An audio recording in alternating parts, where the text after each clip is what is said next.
Welcome to the Garden Like a Guru Show, and I'm your host, Tyhson Banighen, the Permaculture Instructor, and I have with me my lovely co-host, Sarah Bradshaw, the one and only garden guru herself, who's all decked out, and it's almost like it's Halloween here in this world because we're getting ready. We're not quite there, but we are getting into that season of fall, and yeah, so what's happening energetically now in your garden with all those planets and stars and all the energy coming in? What's up? Well, what's up is, hey, it's Labor Day and we're in the Burr months. In the Burr month. Wow. Yeah, September, October, November, yeah. December. I was thinking of all those burrs that stick to things, but no. Yeah, and those as well. Yeah, that would be the time. This would be the time of the year to harvest them too, if you were into harvesting your burdock. Yeah, the burdock. Yeah, the burdock is root, I guess, is really, really good for you. I mean, we're deviating, but yeah, there's not much that isn't good for us, right? Yeah. Well, there's a surprise. Any plants that our ancestors cared enough about to develop into larger, more readily available food sources are likely to be packed with nutrition for us. Yeah, absolutely. So yeah, burdock came to the North American continent here via the Middle European people who came over, and from the Asian people who came over. We got comfrey from the Middle Europeans. We got burdock from the East, and it is highly prized as a long white vegetable root called gobo. Oh, I didn't know that. Okay, yeah. I knew the root, but okay. Yeah, so you harvest it at the end of the first year, and it's a biennial.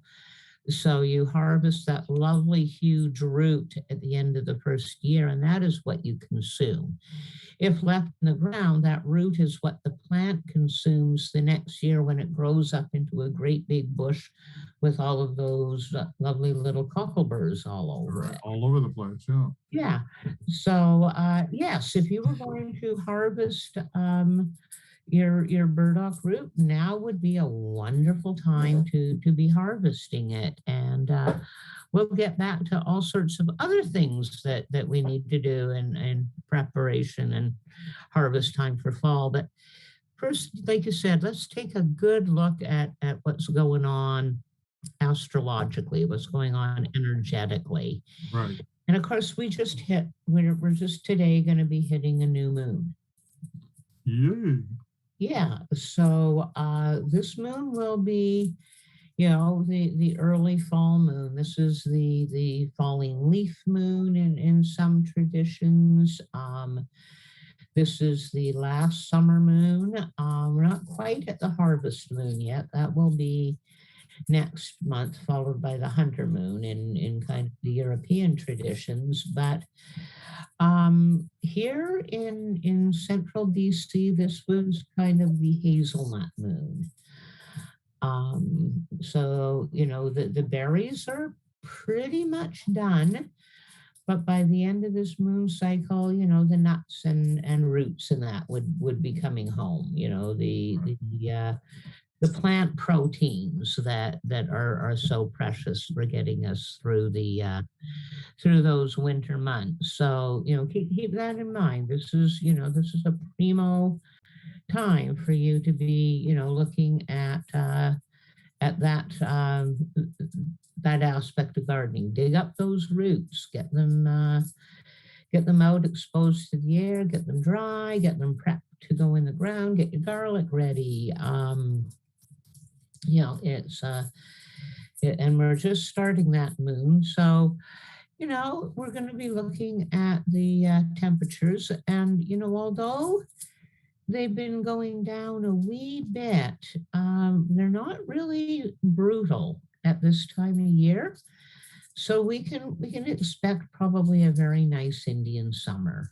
We're not going to get too cold between now and the full moon. Here in the Shuswap, I don't think you're going to have to worry about any killing frosts, for the next week or two. So we're gonna get a nice little Indian summer here. Right now, the moon's in Virgo, and once we pass that new moon, which is very shortly here, at 5:30 this evening, and we'll be hitting that actual point of new moon.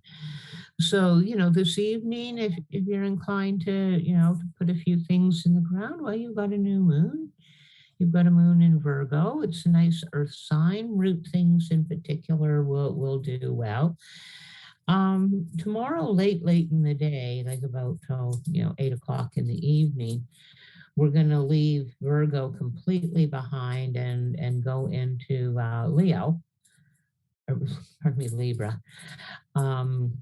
Now, most of tomorrow afternoon's actually going to kind of be in the void of course state. So you don't really want to get starting things. Anything you start in the morning in Virgo, carry it right on through, until the evening. If you hit past 12:30, you're going to be in a void of course state. And my experience with getting things organized and started when you're void of course is actually kind of an invitation to chaos. There's Right. In the void, right? Yeah, there's nothing much to fix too. If you're already on trajectory and on course, you're okay to float right on through. Right. But it's not a good place to start from. Wednesday, we're going to be in Libra, good and solid all day. That's a bloom or a flower day. Or flower energy in the biodynamics. Again, we're still in that first quarter. We're looking at anything to do with planting, blooms and that. So it's a little early, but you could probably start putting some of your bulbs in the ground if you had them and you were inclined, and especially if you're in some of the chiller areas and regions. Then, once we get through Libra and into late Thursday evening, we're going to hit Scorpio, which means Friday and Saturday, we are going to be full on in Scorpio. The energy is going to be real super high in terms of planting. Scorpio is one of your best planting signs. It doesn't even go void, of course, until about, 10:30 or so at night on Saturday night. So really, all day Friday, all day Saturday, you're in the first quarter, you've got Scorpio energy going on. Really, if you've got something you're inclined to get in the ground in preparation for, fall, winter harvest, or, get a jump on that spring, you'd have a really hard time picking a better set of energies than you're going to get, Saturday or Friday and Saturday. But 1:30 in the morning, Sunday morning, we're going to zap into Sagittarius. So, Sunday will be a Sagittarius day. It's a fruit day. Again, you're still in the first quarter. You could look really quite seriously at putting fruit trees or shrubs in the ground on Sunday. Also, there are days to work in with those things in general. So there are also, good days to plant. Not only good days to plant, at this time of year, there are also good days to harvest in that particular energy. Well, that sounds really, really quite interesting. And what a wonderful time to have some nice sun and clear skies and for all that smoke, my goodness. And I hope we have a nice long Indian summer and maybe catch up with some of the sunlight that we missed with all that smoke and get things right. Yeah, and get that vitamin D for our bodies. I mean, a lot of people may not realize how much that kind of filtering of the air really messes with our body's ability to get what we need out of the sun. My partner constantly talks about, me being part plant, because if my chlorophyll levels drop, like I don't do well, I need a lot of sunshine. And in the wintertime, I do tend to wilt and not be as eager to get out and about and do things. But I'm very, very much activated by the light. And before we get, past that equinox point where the sun is actually at such a poor angle for us that we're not really benefiting in the sense of vitamin D Mhm. absorption. Get out there in these Indian summer days, like strip off that overshirt in this cool. I know you need to keep it on in the heat. I definitely advocate covering up in the sun and the heat, but you don't need to worry too much about that at this time of year. Get Right. yourself exposed to that sunshine and drink it all in. I mean, I know we can nail down vitamin D, but there's other stuff in sunlight that does us the world of good that we can't even really scientifically Yeah. define, and we don't want to.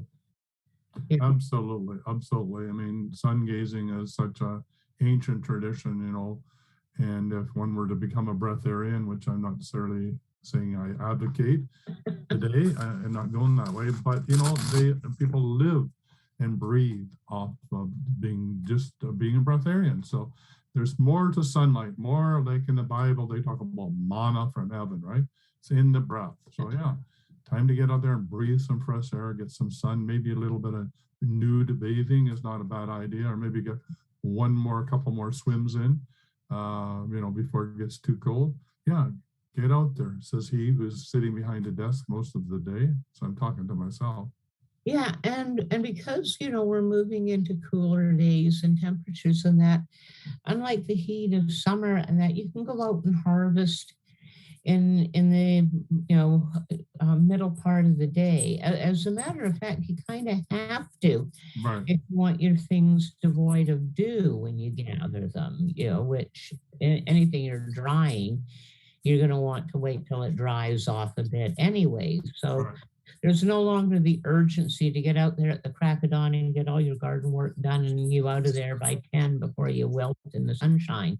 Right. Now you can actually work, 3, 4 hours out in that sun if you want, and you won't get a burn, but you will get the benefit, and that's a real boon. I did an experiment today at lunch, and I was forgetting that there was tomatoes obviously coming on in our garden, so I bought 3 store-bought tomatoes.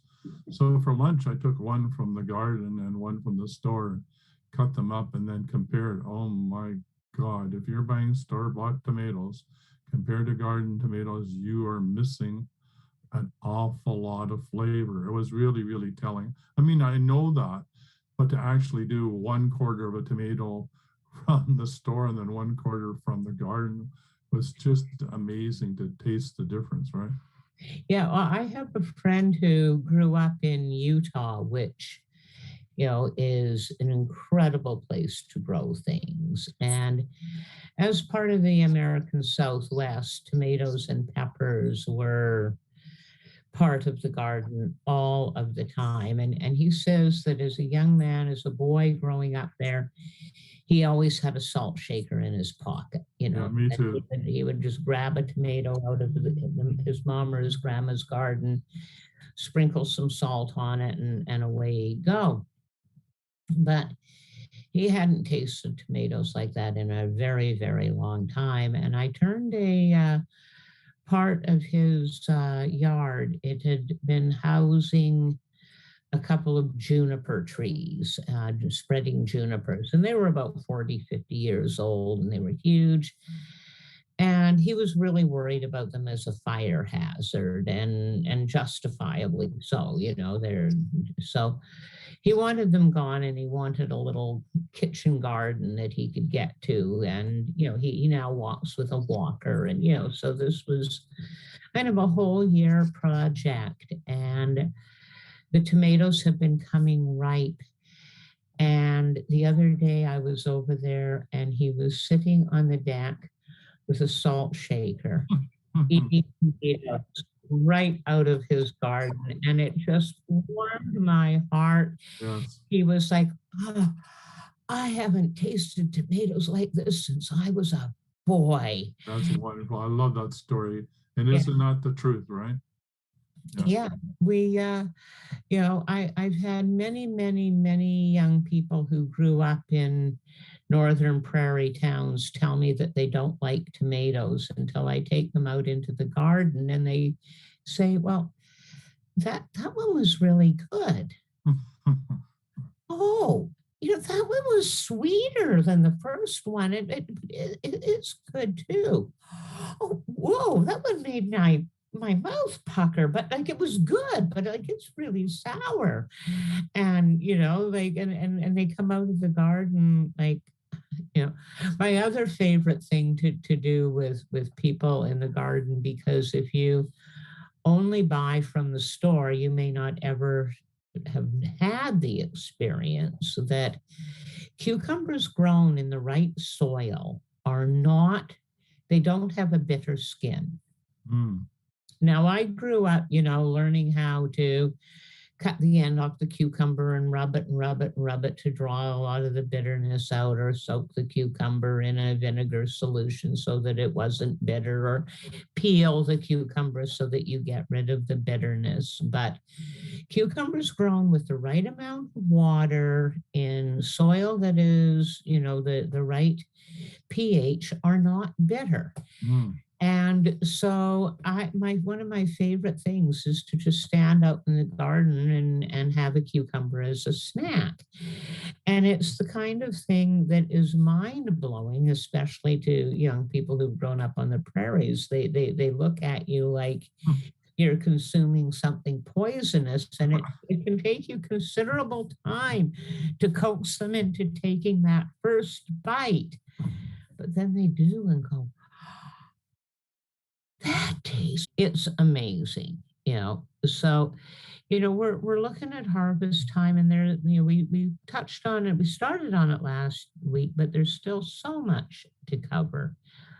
When you take when you start harvesting, some of the things that are primo to harvest now, especially if you want to replant, and the weather's going to be absolutely divine for some of the preparation that could make the storage of those vegetables just that much better. For instance, when you dig your potatoes have a very nice durable skin, and when they first come out of the ground, that skin is actually pretty fragile.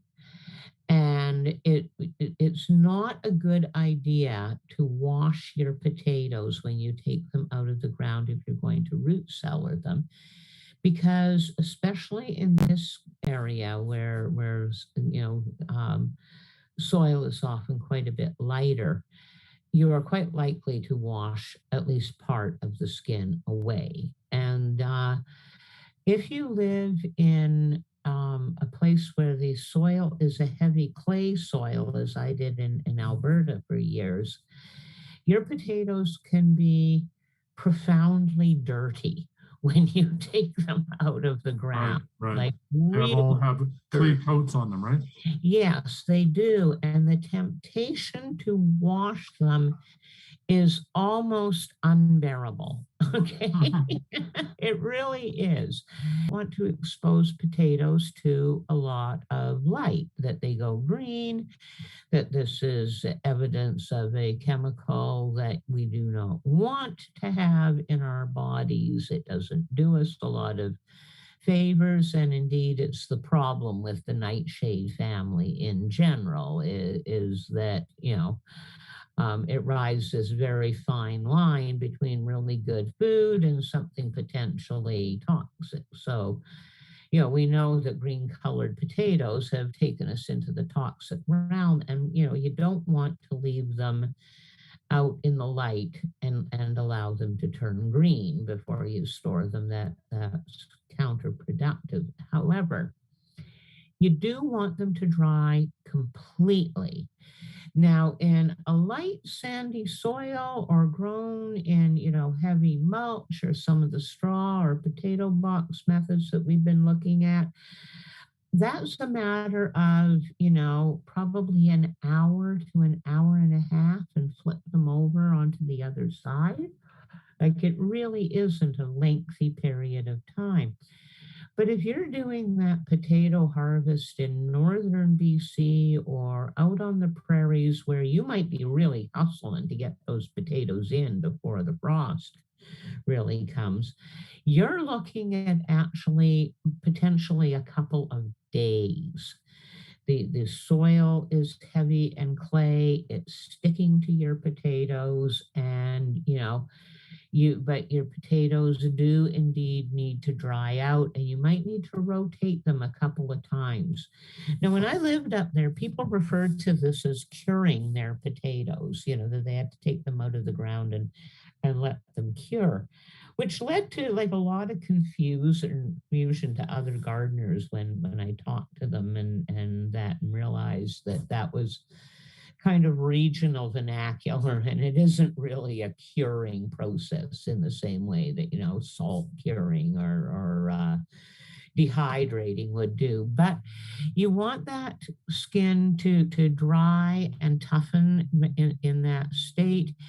And then you can manually brush off, dust off, rub off with burlap sacks, scrub with a not too tough of a brush.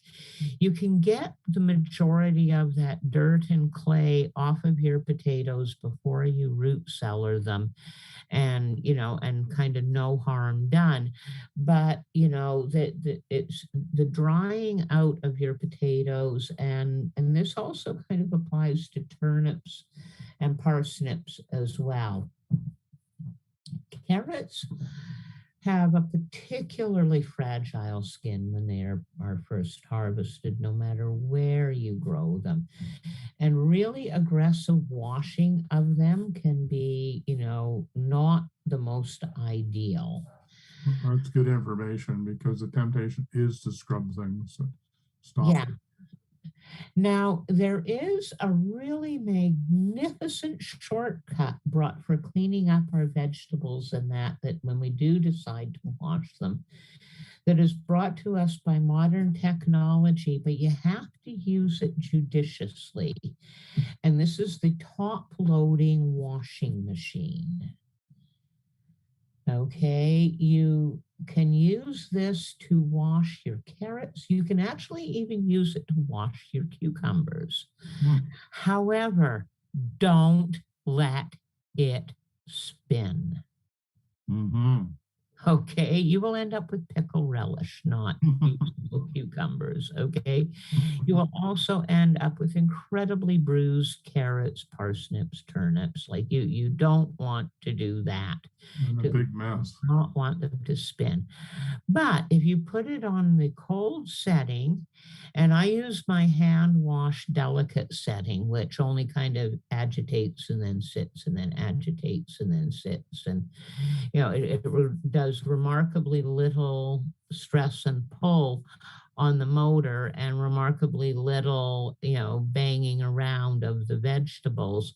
And then you interrupt the cycle and let it drain without any kind of spinning action at all, because you really don't want to throw those vegetables around in a metal tub. But if you've got a lot to do, it is a real time saver. It really is. And, if you've got it in the house already, why not? Now, please don't ask me about front loaders. I have no idea. Right. I don't think I want to try. No. I'll let somebody else get report. Yeah, I'll let somebody else do that level of experimentation. Mine with the top loader spans several years, and I hope by sharing some of the information I just did, I can spare a few people some of the pain that I experienced in my learning curve of that in that regard. But I'm all for using what you've got at hand in ways that make your job easier and more doable. And a washing machine can wash much more than clothes if used well. So not too early to be digging your root vegetables in some regions. Other areas, that there's no rush at all. And of course, here in the Shuswap, if we're lucky enough to be able to figure out a way to keep the mice from eating through the mulch and into the top of our root vegetables, we can actually leave our root vegetables in the ground, go out and harvest them as they the winter progresses.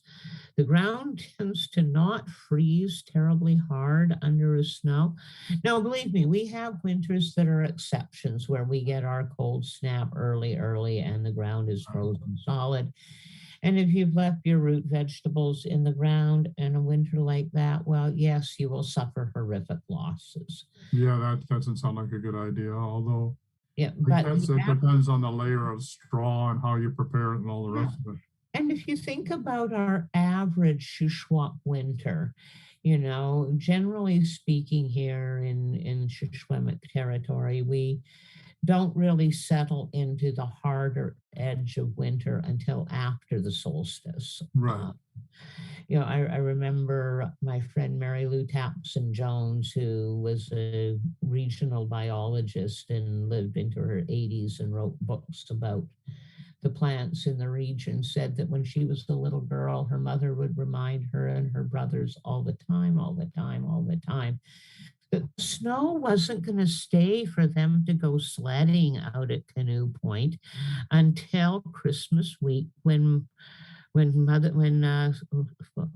Christmas had to pluck her Christmas goose. When Mrs. Santa was plucking her Christmas goose, then the snow would fall and it would stay. And I believe they lived probably a mile further up lake than you are right now. Right. So, we have a very civilized start to winter most of the time in the Shuswap, and as a result have a nice lovely layer of snow on the ground before we get into our cold snap in January or February. So most years it's kind of an okay thing to do. Like I say, the thing you have to also be cognizant of is rodent damage. Yes, that's for sure. Yeah, more than one gardener I know has gone out to dig carrots and has found all of the crowns completely eaten off by the mice that were crawling around under the snow, making themselves quite at home on your carrot patch. Yeah, I would say no matter how hard we try in our little area where we have our garden stuff, mice can get in. I don't know.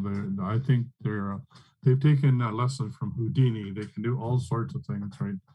Well, apparently, if they can get their nose through the hole, they can fit all the rest of them through as well. Wow, that's pretty amazing, eh? Yeah, it truly is. But yeah, I learned that mice will eat under the snow all winter long. The first winter that I was back here in the Shuswap, and my 4-foot by 16-foot patch of lovely German chamomile was completely gone in the springtime, with no evidence left but more mouse tracks and trails through the bed than I could count. They did it completely in, and I'm sure that chamomile fed mice are incredibly healthy and robust. Yeah, producing milk. Yeah, I would agree with you. It's really interesting to see our lawn and our garden as the snow melts. It's just like so many trails of mice and rodents everywhere. It's quite amazing. It's quite the melting snow archaeology in the springtime is always a favorite of mine as well.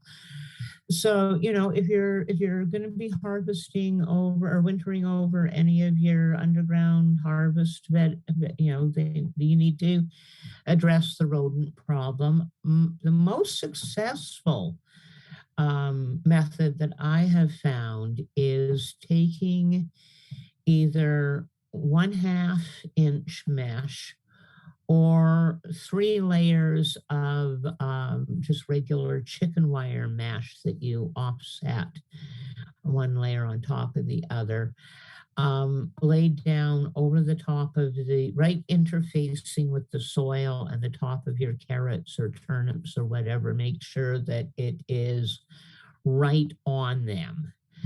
and then put the mulch on top of this. That way you will get rodents under the mulch. You know, they will crawl all over the mulch, but they won't be able to effectively chew through the wires. And by doing a triple layer of your chicken wire, you create this like no place to go.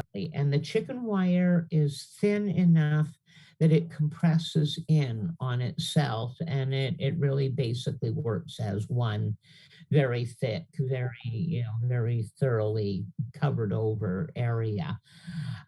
This is what the best way I know to keep rodents out of your garden and your winter garden stuff that's underground. It's also phenomenally easy to peel back when you wish to harvest. What I tend to do is make sure that I have something that I have this attached to something nice and solid, like say a 2x2, or even a partial frame of a 2x2, that has kind of a U shape to it, or, something so that it has a clear, well-defined, easily accessible edge, so that when I go out and move the snow away, I have that quite clearly defined, very accessible. I know to remove the snow, and then I can just sort of bring it all up in one big swoop. And that makes it, phenomenally easier to get at the actual vegetables.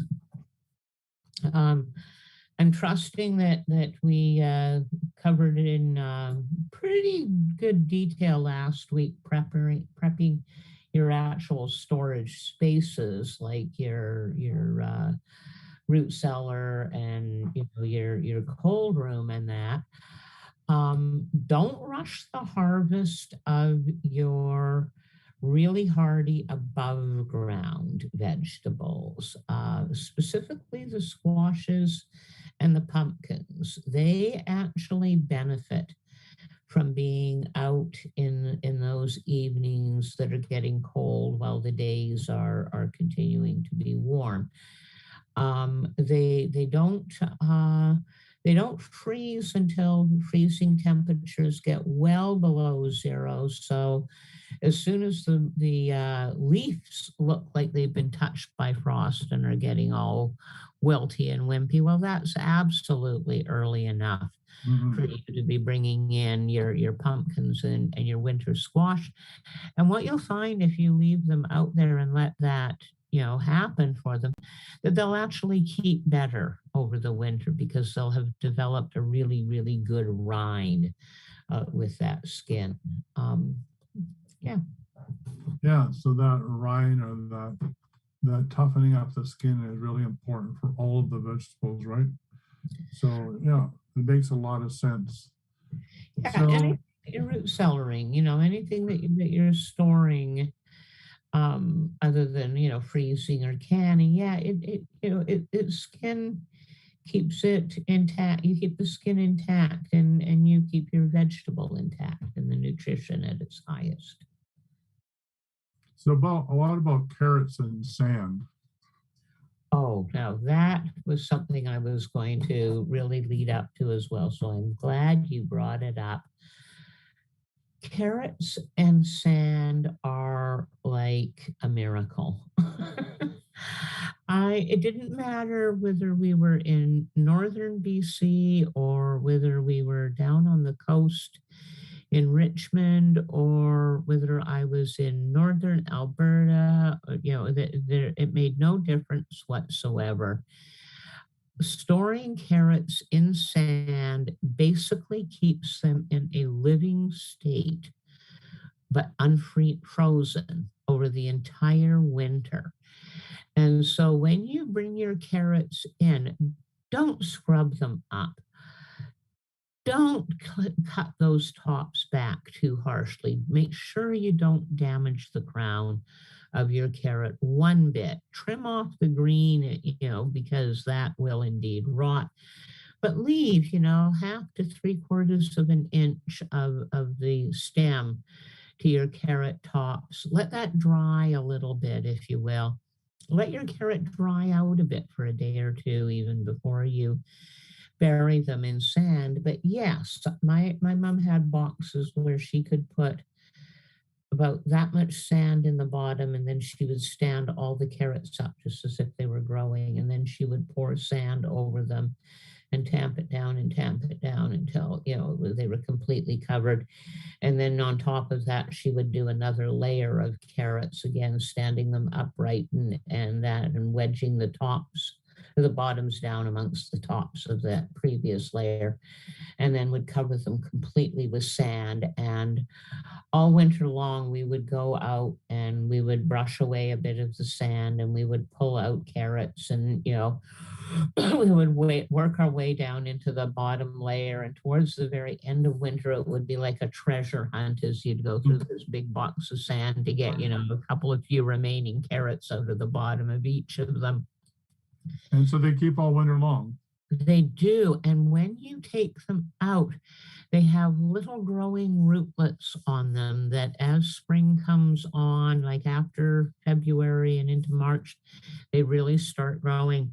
It's like they're starting to wake up in anticipation of the spring and being planted.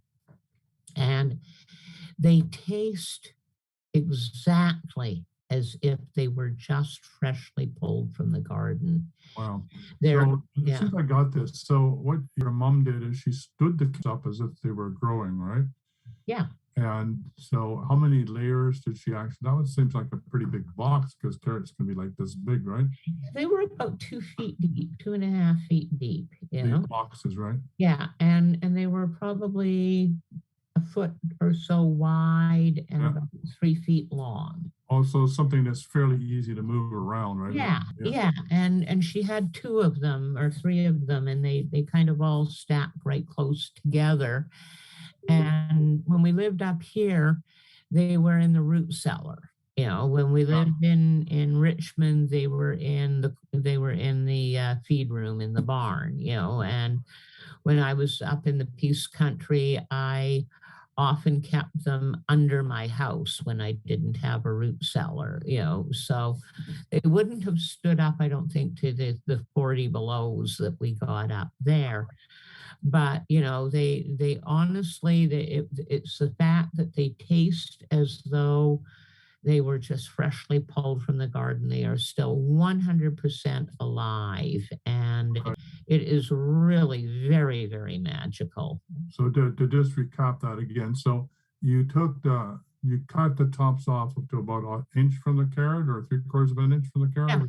Yeah. And then you cover them fully up and they're standing up, and then the next row is sort of pushed down so that they're between the spaces of the row below, right?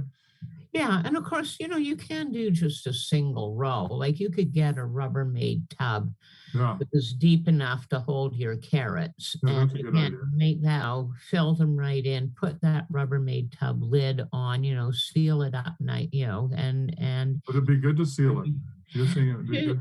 Initially, you'll be opening it and that, but one of the things that we have difficulty with in our current culture is figuring out how to harvest and hold it over the winter when we no longer have big root cellars or various things like this. And a garbage can of sand is a remarkably good way to keep about a month's worth of vegetables for the average family. Oh, that's a good idea, yeah. And so what the friend of mine who did, she was a single mom with 5 girls and 1 little boy. And they didn't have a root cellar. And so what she did was she packed up these garbage cans of food absolutely every fall.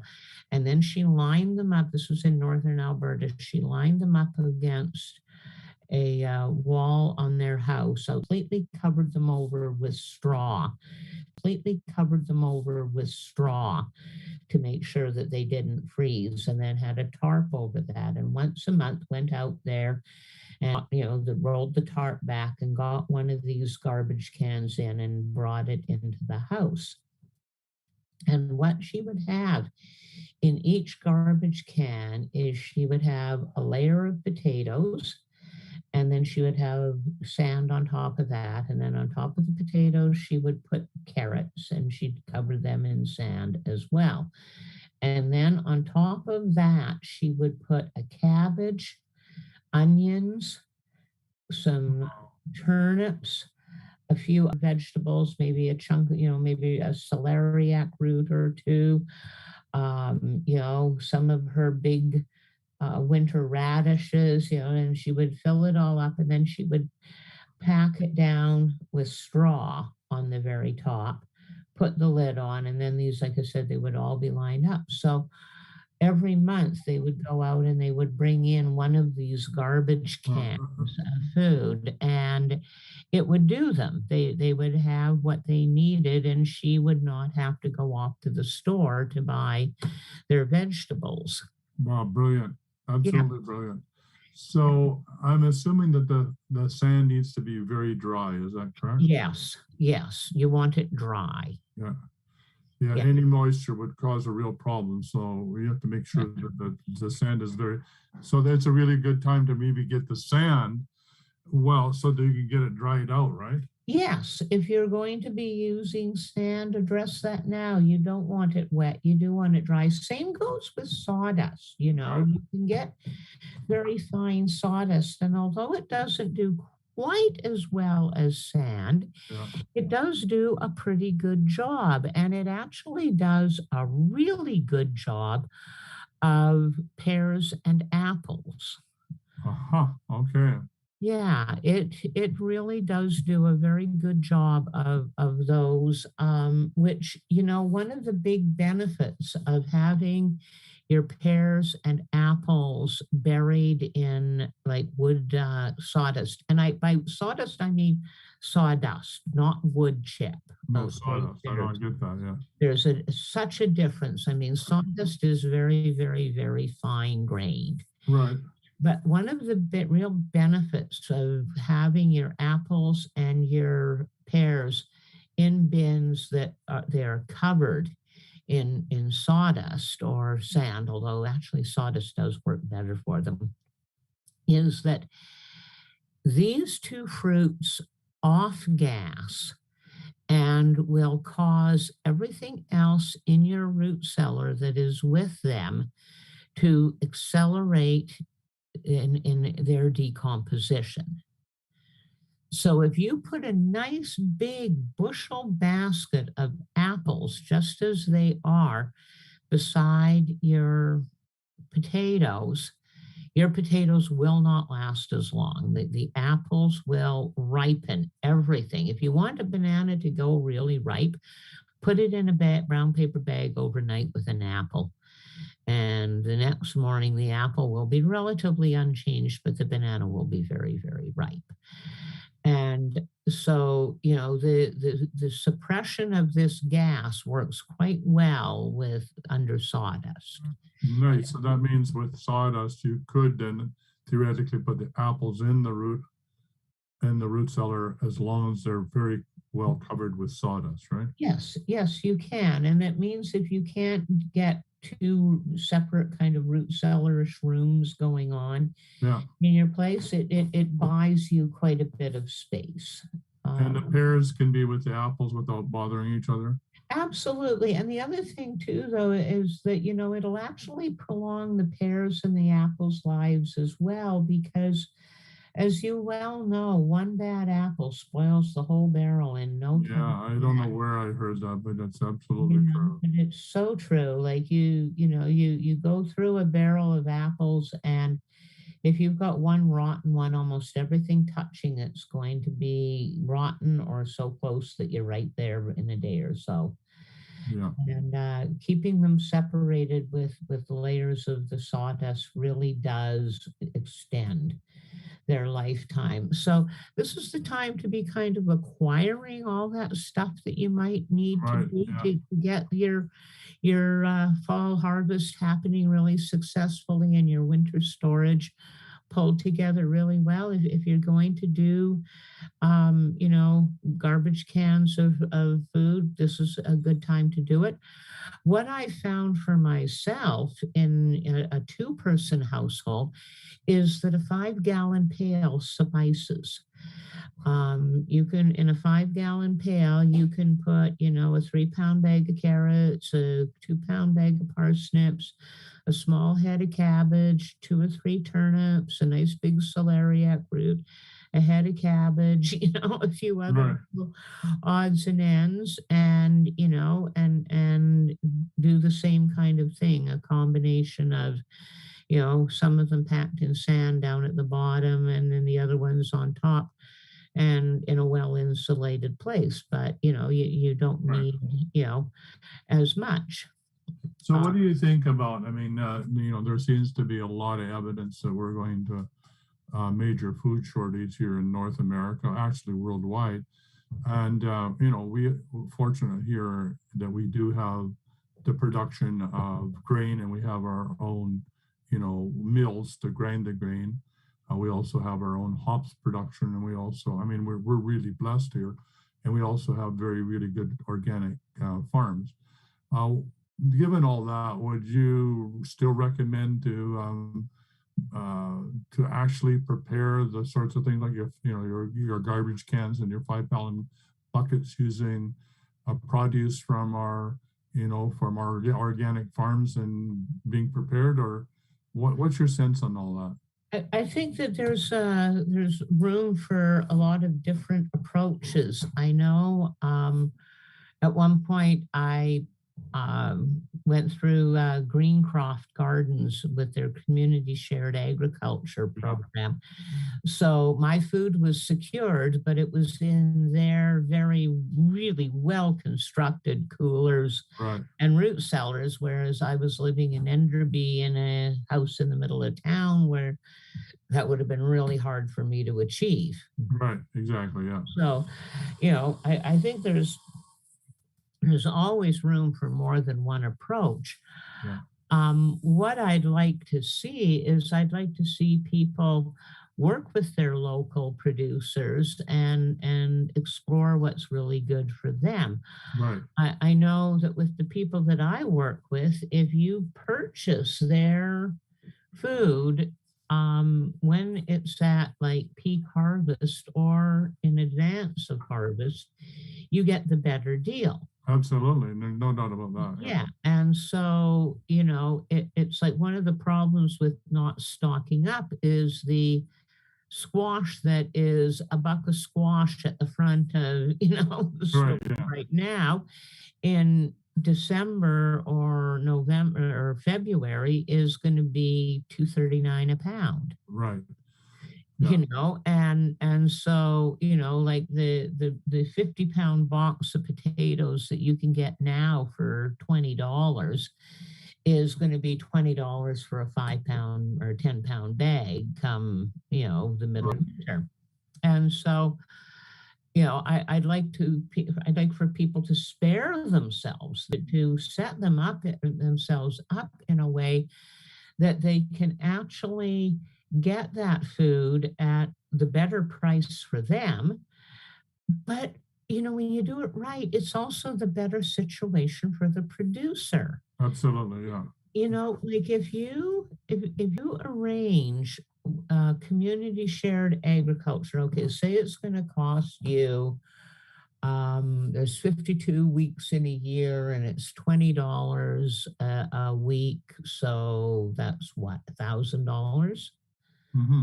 Okay, so say it's going to cost you $1,000 to sign up for your prepaid food at we'll say Wildflight Farms. Mm-hmm. Okay. So Wildflight has used to have, when I was a part of them, a situation where you could give them a series of post-dated checks. Yes.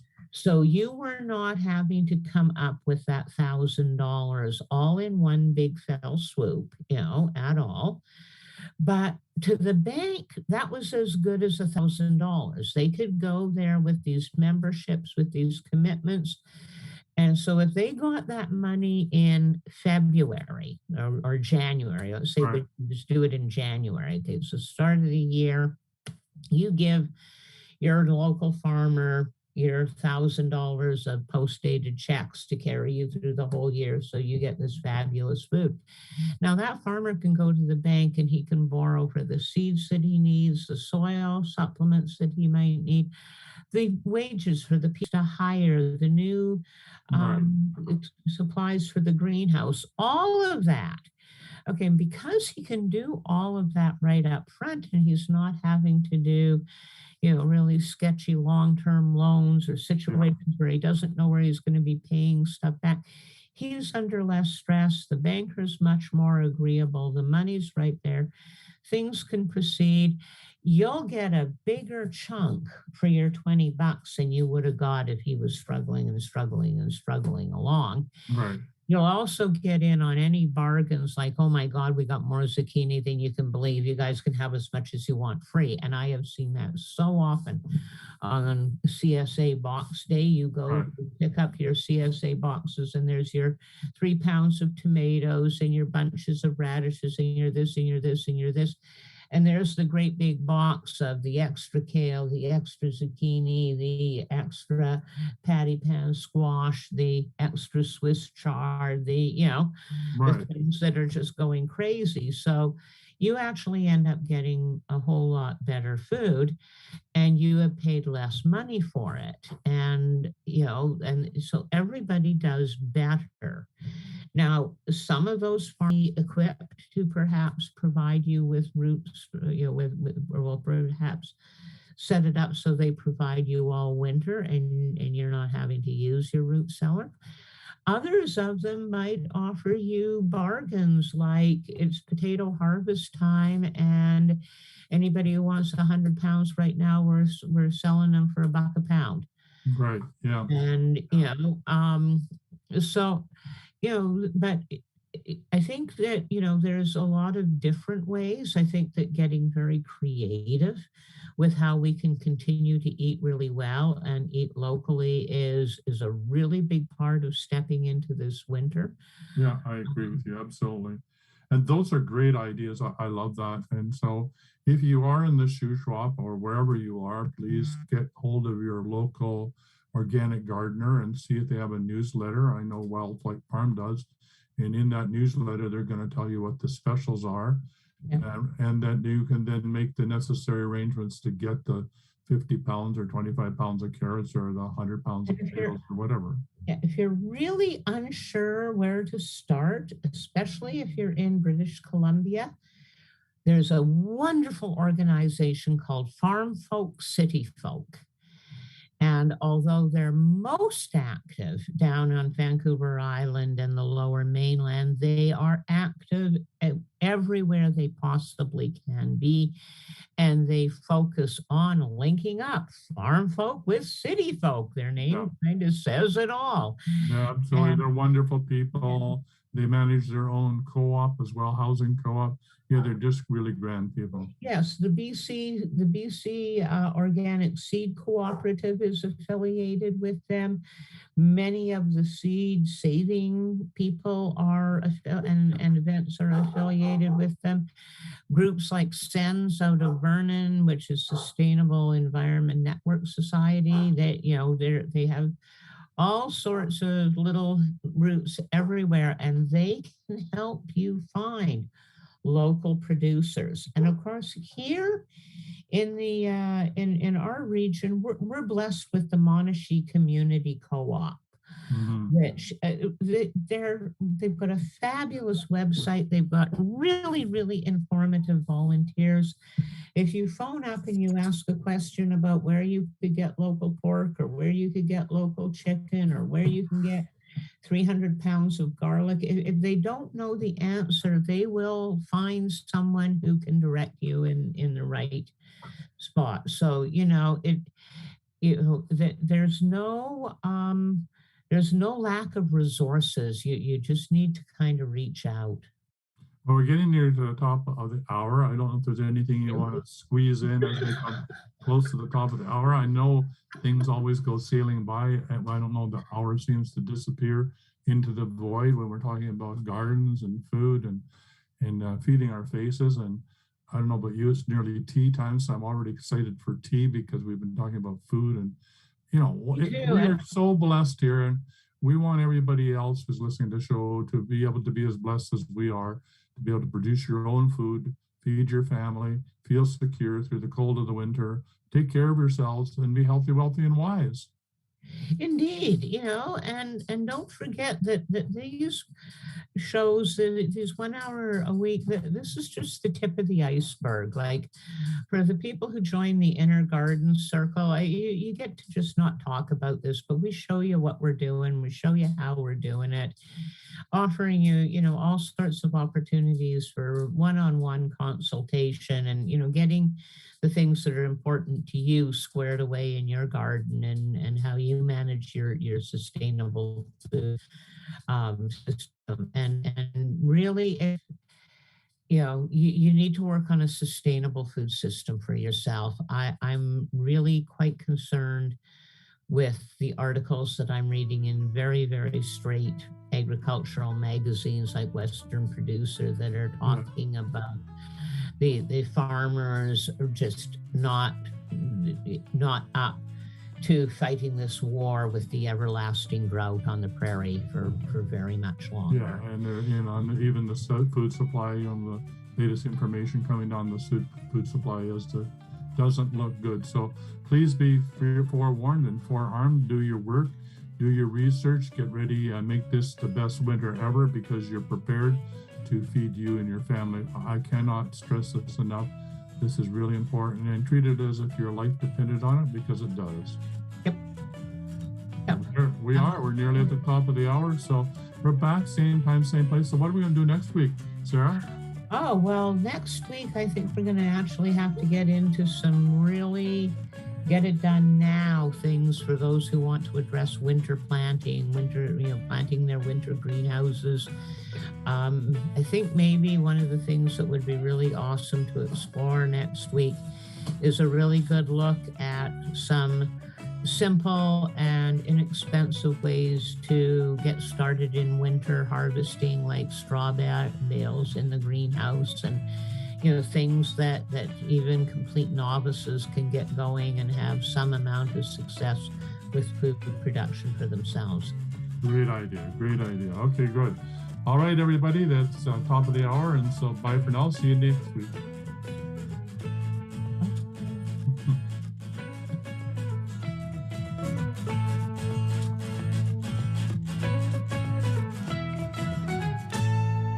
Thank you, Sarah.